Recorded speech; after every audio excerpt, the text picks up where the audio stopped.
Welcome, dear listener. You have arrived in a space meant only for calm, for softness, for the kind of peace that eases the heart and quiets the mind. As you settle into your bed, feel the fabric against your skin, the steady rhythm of your breath, the slow stillness gathering around you. Tonight, I will tell you a story, a gentle story, with no sharp edges, no rush, no weight. It is a story of quiet longing, of whispered wishes, and of the wind that carries them farther than we imagine. It is a story of connection, tender and unhurried, a story meant to soothe you into rest, like drifting petals on a pond at twilight. So let go. Just a little more. Release the day, let your shoulders grow soft, let your hands rest, and allow yourself to be carried now into a quiet world where wishes take flight. There was a woman named Sora who lived in a quiet town pressed gently between the sea and the hills. Her days were calm and steady, a little work, a little rest, the rhythm of ordinary life, but her nights carried something different. Each evening, when the sky deepened into indigo and the lanterns in the streets below her balcony flickered softly, Sora would lean against the railing, close her eyes, and whisper her heart into the wind. She did not shout. She did not even speak loudly enough for anyone passing below to hear. She simply breathed her words into the night air as though the sky itself were listening. Her voice was gentle, almost like humming. Sometimes she wished for small things, for the flowers in her window box to bloom just a little brighter, for the moon to shine kindly, for the breeze to stay cool in the summer heat. And sometimes her wishes were quieter, more hidden, for someone to walk beside her on the cobbled streets, for a hand to brush hers as they reached for the same book at the library, for the sound of laughter that belonged not only to herself, but to two voices together. And no one knew she did this. No one saw. Her lips move as the stars stretched over the sky, and she believed with a quiet certainty that her words vanished into the night like breath on glass. Still, she whispered them every night. The wind seemed to answer, sometimes tugging at her hair, brushing her cheek, lifting the ribbons that tied her robe. She would smile softly at the sensation, as though the wind itself were a companion, carrying her wishes into some unseen distance. One night, the air was so still she could hear her own heart. She whispered, slowly and carefully, "I wish to be known. I wish for my voice to reach someone." Her words drifted into the hush, and when she opened her eyes, she thought she saw something tugging at the edge of the clouds, a faint thread, a shimmer like silver string in the starlight. But it was gone before she could be certain. So she lowered her gaze again. Her balcony flowers stirred in the breeze, and the world held her gently, quietly. She turned back inside, her room warm with lamplight, never knowing that her wishes were already beginning to collect, like soft notes tied to the sky. And in that stillness, she drifted into sleep, never suspecting that soon something would return to her on the breath of the wind. The morning light arrived softly, as it always did in Sora's town. The curtains at her window swayed with the cool air, and the sky was painted in pale golds and pinks, as though the night had only half let go. Sora stepped onto her balcony, stretching her arms, breathing in the scent of dew on stone and jasmine vines. She expected the same familiar stillness, the same flowers lifting toward the sun, but that morning, something had changed. Caught gently in the branches of the tree just beyond her balcony, there was a kite. Its paper was worn, its wooden frame thin and fragile, but it swayed and rustled in the morning breeze like a bird resting from a long flight. The sight made her pause. A kite was not unusual. Children flew them from the hills, and sometimes the wind carried them astray. But this one seemed to have chosen her tree. Curious, Sora reached out carefully, unhooking the string tangled in the branches. The kite was light in her hands, soft as parchment. Its tail was frayed, knotted loosely with tiny scraps of folded paper, and on those scraps, words her breath caught. She unfolded one, then another. The handwriting was careful, quiet, as though written by someone who did not wish to disturb the silence, and the words were her own. Her wishes, she read them slowly, stunned by the recognition. I wish for the flowers to bloom brighter. I wish to be known. I wish for someone to walk beside me. Her voice, her heart, her secret murmurings to the wind, here they were, written in another hand, carried back to her on the string of a kite. Sora sat down beneath the tree, the kite resting across her lap. She traced the ink with her fingertip, marveling. Someone had heard, someone had listened. She closed her eyes and let the morning sun wash across her face. A calm warmth spread within her, like the hush of being seen. For the first time in a long while, she did not feel as though her words had vanished. Instead, she felt them return, gentle and whole, as though the wind had circled back with her own breath carried home. And in that quiet, a thought began to form, soft and hesitant, like a sprout pushing through soil, if her whispers had been gathered. Then somewhere, someone must be listening still. The day unfolded slowly around her. She watered her balcony flowers, read her book, tended to her small daily tasks.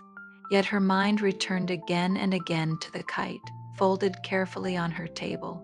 The handwriting lingered in her thoughts like a melody she could not forget. By evening, she found herself waiting at the railing again, looking toward the horizon.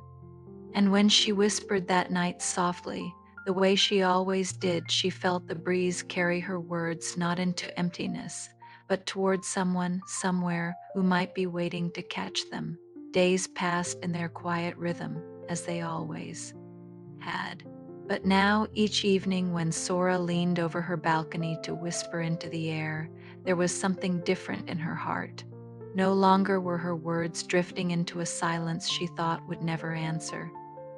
Instead, she imagined invisible threads tugging outward, reaching someone who cared enough to gather them.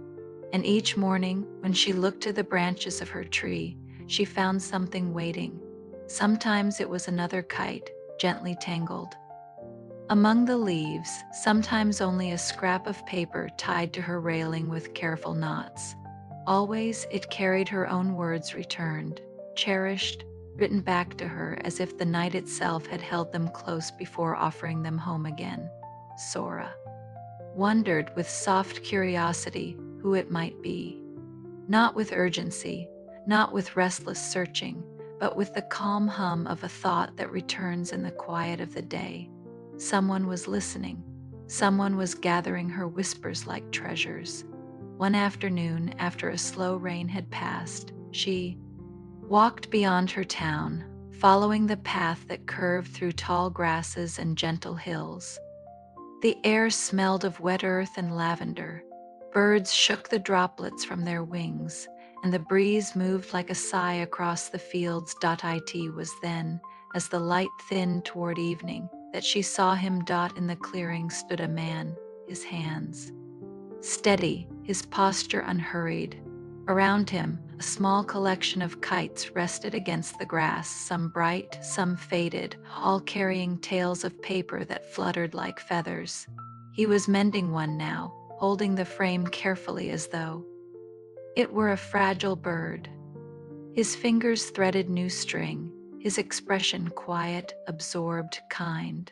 Sora stood at the edge of the field, her breath slowing as she watched. She did not call out. She simply watched the way he worked, the way the wind seemed to circle gently around him, lifting the loose tails into a soft dance. When he lifted his head, he noticed her. Their eyes met across the hush of the clearing. He did not startle. She did not turn away.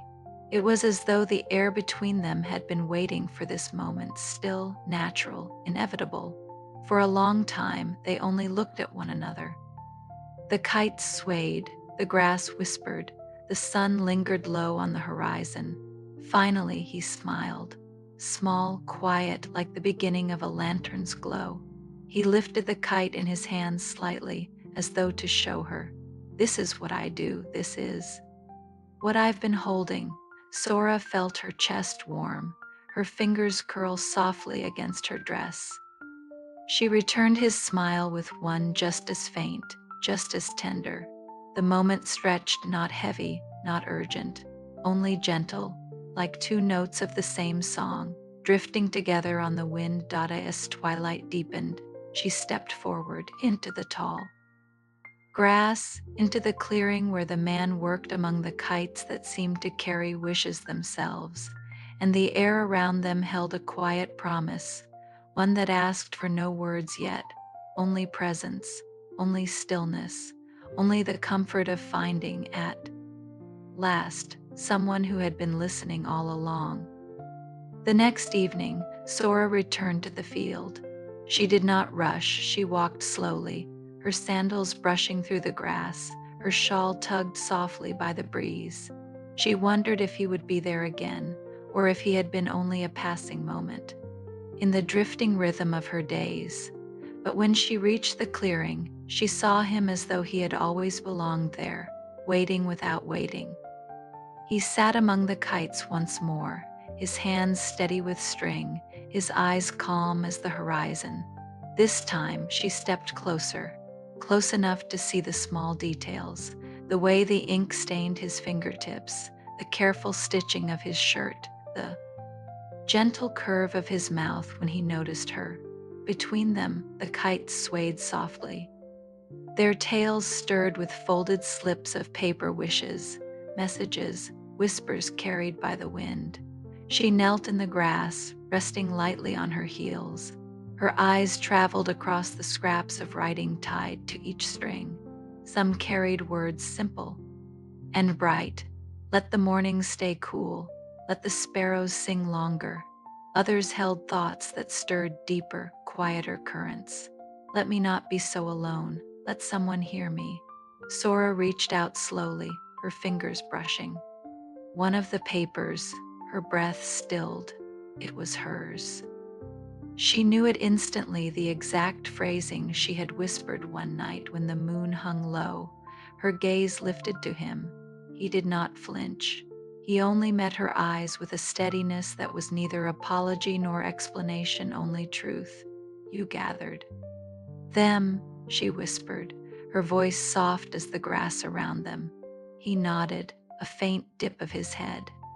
His voice, when it came, was low, like dusk settling across water. The wind carried them. I only caught what it brought to me. Her chest tightened not with fear, but with the delicate ache of being seen. All those nights, she thought. Her words vanished. They had been held carefully by hands that did not let them scatter. She looked at the kites again, their strings stretching upward like veins of light into the deepening sky. And these? She asked, her voice almost a breath. They are mine, he said. I tie my own wishes to yours. The wind knots them together. Sora lowered her gaze, her hair slipping across her cheek. Her hands rested in her lap, trembling. Faintly, not from cold, but from the quiet wonder threading itself through her. Her wishes had not been alone. They had not drifted into emptiness. They had met another's wishes, tied together in the hush between stars. And as the evening deepened around them, she realized, for years, she had been speaking not only to the wind, but to him. They sat together in the grass, saying little. They did not need to. The air itself seemed to hum with what they now both knew, that their words had always been weaving toward one another, gently, inevitably, like kites drawn on the same breeze. The sky shifted into twilight. The kite tugged upward, rising slightly as the evening wind gathered strength. Paper tails brushed against one another, whispering, folding, knotting together like soft threads of shared silence. Sora felt her shoulders loosen, her breath deepen. Beside her, he adjusted the string in his hands, anchoring it into the soil so they could simply watch the kite's drift. No declarations, no urgency, only the quiet realization that her wishes had found their echo and that echo had always been his. The days folded into one another like soft pages of a book, and Sora found herself drawn back to the clearing again and again. She never asked if he expected her, and he never asked why she came. It was simply understood, as natural as dusk following day. Each time she found him among the kites, sometimes tying new slips of paper to the tails, sometimes repairing a broken frame, sometimes sitting still, with his hands resting loosely in his lap, as though he were listening to the air itself. And each time she joined him quietly, without ceremony. She would settle into the tall grass, smoothing her skirt, feeling the earth beneath her palms. They did not always speak. They did not need to. The kites swayed above them, tugging at their strings, rising and falling with the rhythm of the breeze. Their papers rustled faintly, like whispers too soft to understand but still full of meaning. Sometimes Sora read the wishes aloud, her voice slow and low, letting the words linger in the air. He would listen, his gaze steady, as though each syllable mattered.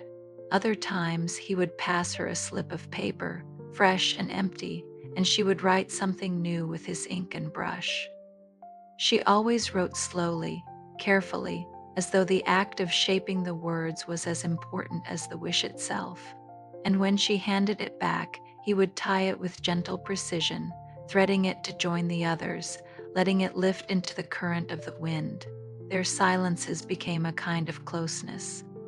The simple act of sitting side by side, watching the kites drift, felt fuller than any conversation she had known before. One evening, as the sun sank low and painted the field in gold, he adjusted one of the strings and let it slip gently into her hands. "Hold it," he said softly. She did. The string quivered in her grip, alive with the pull of the kite above. The breeze carried it higher, tugging at her fingers. Her lips curved into a faint smile. "It feels like holding the sky." He looked at her then, not with intensity, but with the quiet warmth of recognition, as though she had given words to something he had long felt. His smile answered hers, subtle, steady. Together they watched the kites rise, their tails streaming against the fading light. The field grew dim, the air cooling, the first stars appearing one by one, and still they sat, no rush to leave, no thought of ending, only the peace of presence, of two people bound not by promises or declarations, but by the simple truth of sharing the same hush, the same wind, the same tether to the sky. As the night deepened, Sora let her head tilt slightly, her shoulder brushing his arm. The touch was light, hesitant, yet it stayed. He did not move away. The string remained steady in her hands, the sky balanced between them. And in that moment, with the kites drifting slowly into dusk, she felt it fully, the peace of being known, the warmth of being understood, and the quiet joy of not being alone. The nights grew softer as summer leaned gently toward autumn. The wind, once lively and restless, became calm, carrying only the faintest of sighs across the hills. Sora and the quiet man, the mender of kites, the gatherer of wishes, continued to meet in the field. Each evening unfolded with the same unhurried rhythm, the grass bending beneath their weight, the sky opening above them, the kites tugging upward like thoughts too light to hold down. One night the air was still, as though the world itself was pausing to listen. The kites rose, slowly, swaying at the edge of the stars. Their strings hummed faintly in the hush, a music softer than sound. Sora lay back in the grass, her hair spreading like ink against the earth. Beside her, he did the same, their shoulders brushing lightly, their gazes lifted toward the quiet. Sky, do you think the wind keeps our wishes? She asked, her voice a whisper, almost carried away before it reached him. He turned his head just enough to meet her eyes. His answer was low and steady, like the last glow of dusk. It carries them, and when they've traveled far enough, it lets them rest. Sora closed her eyes, letting those words settle inside her, warm and unhurried. She imagined her whispers, her hopes, her soft longings drifting far beyond the town, across oceans, across starlight, until they found a place to land until. They were gathered, not lost. The strings in their hands loosened as the breeze shifted. Slowly, one by one, the kites slipped upward, drifting free. Their paper tails fluttered like feathers, like petals, like gentle notes dissolving into the night. Neither of them tried to hold on. They simply watched, side by side, as the kites became smaller, softer, until they were no more than shadows woven into the stars. The field hushed, the wind quieted, and stillness settled, tender and full. He reached out then, not quickly, not even deliberately, but with the calm instinct of someone at peace. His hand rested lightly over hers, where the last bit of string coiled in her palm. She did not speak. She only exhaled, a slow breath that carried away the last edge of her loneliness. Above them, the sky seemed to open wider. The stars gleamed with a gentleness that felt personal, like lanterns lit only for them. Sora let her eyes drift closed. She felt the earth beneath her, steady and grounding. She felt his hand, warm against hers, unhurried.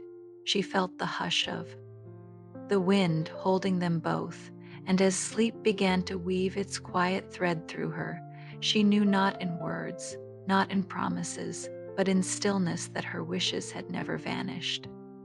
They had always been carried, always been held, and now they had found their way home. The night exhaled, the stars watched softly, the story folded itself closed like a letter sealed with calm, and in that tender silence, everything was enough. Now, dear listener, let your own wishes drift outward on the quiet air. Let them rest gently where they belong. Feel the calm settling through your chest, the weight of the day loosening from your body, the hush of night surrounding you with care. Like Sora, you are not alone. Your heart is held. Your words are heard. Breathe softly, rest deeply, and allow sleep to gather you, like the wind gathers wishes, carrying you gently into dreams. Good night.